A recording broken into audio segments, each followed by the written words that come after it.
De retour dans l'Instant T, le magazine. Bonsoir à tous. Dans l'Instant numérique, on retrouvera Budoc Marzin. Bonsoir à vous. Bonsoir. Avec un focus particulier sur les TMS, ce sont les troubles musculo-squelettiques et une technologie que vous utilisez et qui permet de faire de la prévention.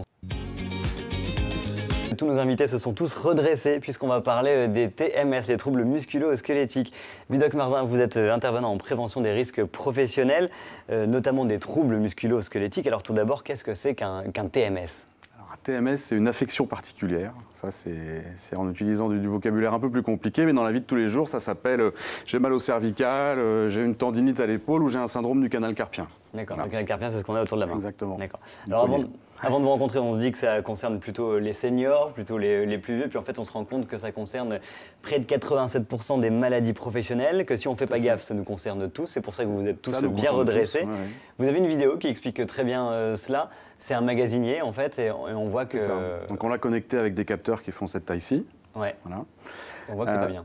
Et donc on le voit travailler en temps réel, alors vous le voyez là, et donc ces articulations se colorent en orange ou en rouge. Donc en rouge, ça s'appelle zone dangereuse en termes d'amplitude articulaire. Ouais. Et donc on va chercher à supprimer tous les moments dans le travail de la personne, dans l'activité de la personne, où il se retrouve comme ça dans les zones dangereuses. Alors, cette technologie de capteurs, justement, ça semble exister depuis super longtemps, mais pourtant vous nous dites qu'elle est assez novatrice. Alors en fait, ça existe depuis très longtemps, mais dans des laboratoires. On trouve ça dans les hôpitaux, pour les sportifs de haut niveau aussi. Mais aujourd'hui, avec ces capteurs-là, je peux les poser sur un magasinier ou sur un autre exemple qu'on a vu à la cantine numérique au-dessus. Vraiment sur la personne qui travaille, sur sa situation de travail réelle. Ouais. Donc ça, c'est la première nouveauté. Et la seconde nouveauté, c'est ce qu'on voyait dans la vidéo, la personne est représentée par un avatar, Ouais. donc c'est beaucoup plus ludique, et surtout ça devient un outil de communication finalement et d'échange Alors, dans on va revoir l'entreprise. justement cet avatar tout à l'heure, Ouais. puisque là vous avez testé sur Laurine, vous le disiez, Oui. et on a été voir avec vous ce qui se passait en vrai. Oui, Alors c'est Omar qui a filmé, c'est à la cantine numérique à Brest. voilà. Donc voilà, donc elle s'amuse un Donc peu. c'est exactement ce que je disais, l'aspect ludique, même si on vient pour parler du travail, de son activité professionnelle, il y a tout de suite cet échange là qui se met en place. Ouais, Laurine, elle a un travail de bureau, enfin on Oui. se dit qu'elle n'est pas concernée, Alors moi, qu'on dans n'est mon pas métier, ça concerné. s'appelle une activité physique. On est plutôt fait pour être debout, pour marcher, pas pour être assis toute la journée, et sûrement pas devant un ordinateur portable qui génère tout un paquet de contraintes, Ouais. alors qu'on va sans doute voir en direct aussi sur le film. Dès lors qu'on s'assoit devant un ordinateur portable, on est tous serrés comme ça, contraints de regarder un écran, éventuellement d'utiliser une souris qu'on va peut-être tenir comme ça. Voilà. Ouais. C'est ce qu'on voit à l'écran. Là, on voit les rouges de partout. là, Voilà, sur et son donc petit l'intérêt en fait de poser les capteurs et surtout d'être représenté en temps réel, là il n'y a pas d'enregistrement, on fait ça vraiment en temps réel, Ouais. c'est de pouvoir échanger avec les personnes et de voir comment est-ce qu'on va pouvoir modifier son temps de travail, sa situation de travail, pardon. Et l'autre sujet important aussi, c'est de pouvoir discuter, alors on parle de la situation de travail dans sa globalité, parce qu'il y a un autre vrai sujet quand on parle de prévention des TMS, c'est l'environnement de travail, le stress qu'on met dans les risques psychosociaux.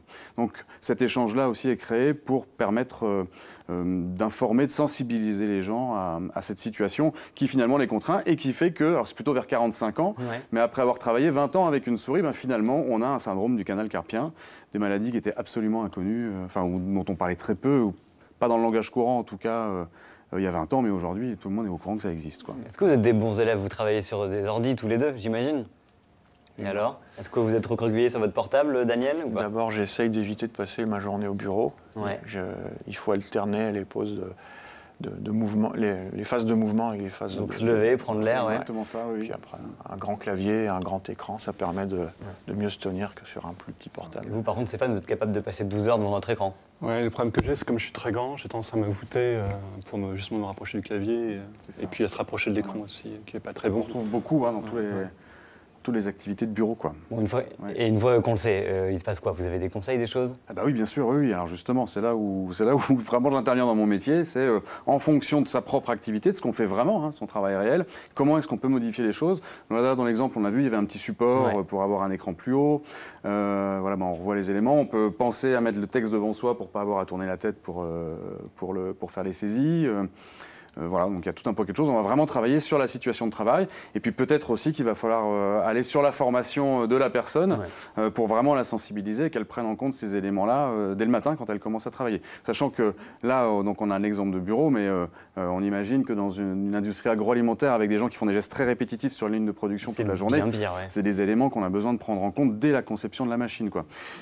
Et du coup, ça me fait une belle transition sur ce que je voulais dire, c'est que... Il nous reste 10 secondes. 10 secondes, c'est vrai. L'avatar va permettre d'échanger donc avec l'opérateur, mais va permettre aussi d'échanger avec un responsable de production pour bien lui rendre compte, qu'il se rende compte des contraintes, pour préparer un investissement ou pour réorganiser le travail. Et c'est l'objet de votre société justement, car c'est la première fois avec vous qu'un organisme de formation utilise cette technologie en France. Oui, premier organisme de formation en France et on est à Brest. Travailler là-dessus. Voilà. Vous êtes brestois, breton. Merci à vous, Merci. Ludoc.